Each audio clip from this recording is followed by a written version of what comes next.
Good morning, students. Here is Ekil Akhwani, your science teacher at Scholars Public School, Javra. And today we are here with the next part of our chapter number 12, that is electricity.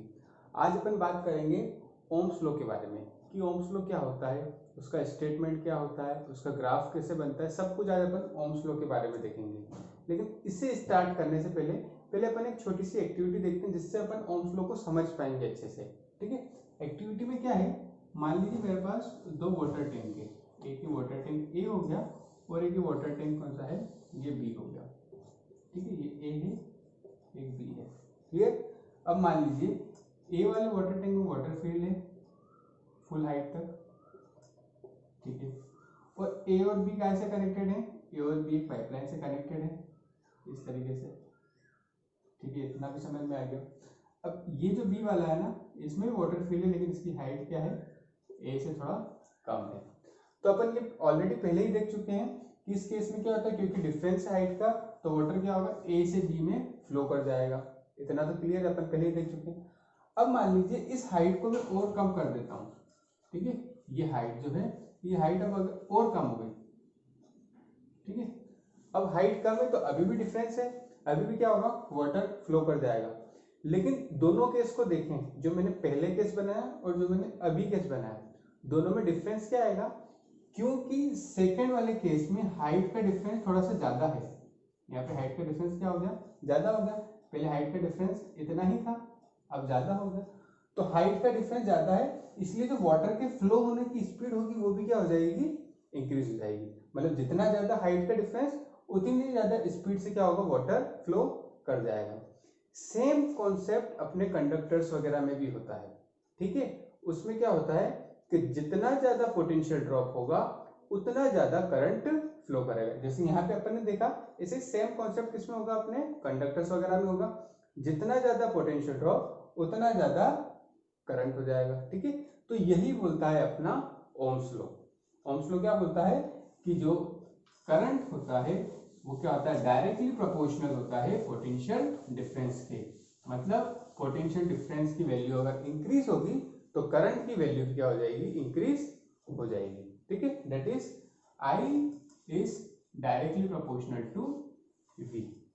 इसका मतलब क्या हुआ, जितना ज्यादा potential difference उतना ज्यादा ही क्या हो जाएगा, करंट हो जाएगा। तो इसी को अपन क्या करते हैं, स्टेटमेंट के फॉर्म में लिख देते हैं, तो अपना ही हो जाएगा ओम्स लॉ का statement. Current flowing through a conductor is directly proportional to the potential difference applied across the ends of a conductor provided temperature remains constant। मतलब क्या हुआ कि जो करंट फ्लो कर रहा है किसी भी कंडक्टर से, वो डायरेक्टली प्रोपोर्शनल होता है किसके, पोटेंशियल डिफरेंस के, है ना। जो भी उसके एंड्स के अक्रॉस अप्लाई किया जाए पोटेंशियल डिफरेंस, उसके वो डायरेक्टली प्रोपोर्शनल होता है। और कंडीशन ये होती है कि जो टेम्परेचर है वो कैसा होना चाहिए, वहां पे कांस्टेंट होना चाहिए, मतलब टेम्परेचर चेंज नहीं होना चाहिए।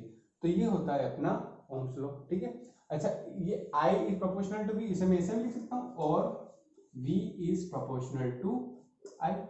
ठीक है, लास्ट ईयर अपन ने देखा था, अपन कभी भी अगर प्रोपोर्शनलिटी का साइन हटाते हैं तो क्या लगाते हैं, कांस्टेंट लगाते हैं प्रोपोर्शनलिटी का। तो यहाँ पे अपन वो क्या लगाते हैं, I R।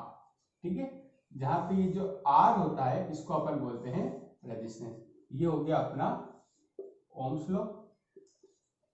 ठीक है, ये अपना ओम्स लॉ का फॉर्मूला हो गया, बाय ओम्स लॉ। ठीक है, यहाँ पे R क्या है, where R is constant of proportionality which is called the resistance।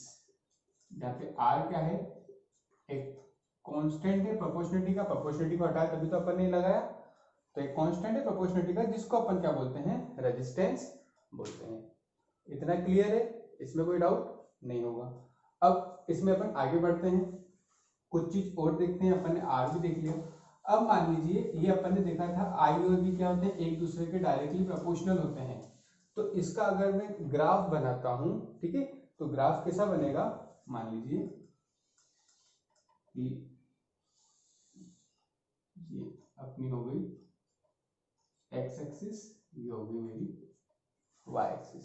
ठीक है, अब इसका जब अपन ग्राफ बनाते हैं तो यहाँ पे मान लीजिए, यहाँ पे ले लिया मैंने पोटेंशियल डिफरेंस, ठीक है, ये पोटेंशियल डिफरेंस हो गया यहाँ पे, ठीक है, जिसको अपन V से रिप्रेजेंट करते हैं। और यहाँ पे है मेरे पास करंट, जिसे अपन काय से रिप्रेजेंट करते हैं, I से रिप्रेजेंट करते हैं। तो हमेशा ध्यान रखना, कभी भी कोई चीज डायरेक्टली प्रोपोर्शनल होती है तो उनका ग्राफ जो बनता है वो हमेशा कैसा बनेगा, एक स्ट्रेट लाइन बनेगा। तो यहाँ पे जो ग्राफ बनेगा किसका, V वर्सेस I का, वो कैसा बनेगा, एक स्ट्रेट लाइन बनेगा। अच्छा, इसका जो ये ग्राफ है, इसका स्लोप क्या रिप्रेजेंट करता है, ये स्लोप क्या बताता है, स्लोप ऑफ वी आई, मतलब पोटेंशियल डिफरेंस। और करंट का ग्राफ क्या रिप्रेजेंट करता है, रिप्रेजेंट रेजिस्टेंस, रेजिस्टेंस को ये रिप्रेजेंट करता है, ठीक है। बहुत बार ऐसा पूछा जाता है, what does the slope of V I graph represent, तो अपन को याद रखना है कि वी आई ग्राफ का जो स्लोप होता है वो क्या रिप्रेजेंट करता है, रेजिस्टेंस। कैसे करता है, जैसे अपन को पता है कि V इक्वल्स टू क्या होता है, आई आर, अपन वी आई ग्राफ बनाना मतलब V बाय आई होगा, तो इक्वल्स टू क्या हो गया, R हो गया। तो ये क्या रिप्रेजेंट कर रहा है, अपन को रेजिस्टेंस रिप्रेजेंट कर रहा है, ठीक है। तो यहाँ पे अपन ने ये चीज भी देख ली कि रेजिस्टेंस, इसका जो ग्राफ बनता है वो कैसा बनता है।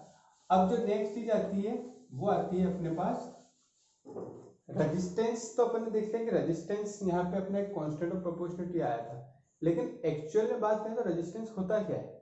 रेजिस्टेंस यूं समझिए, रेजिस्टेंस जो फ्लो ऑफ चार्जेस है उनके बीच में ऑब्स्ट्रक्शन है, मतलब किसी भी कंडक्टर की वो प्रॉपर्टी जिसकी वजह से क्या करे, वो जो चार्जेस फ्लो हो रहे हैं उनका वो ऑब्स्ट्रक्ट करे, उसी को बोलते हैं अपन रेजिस्टेंस।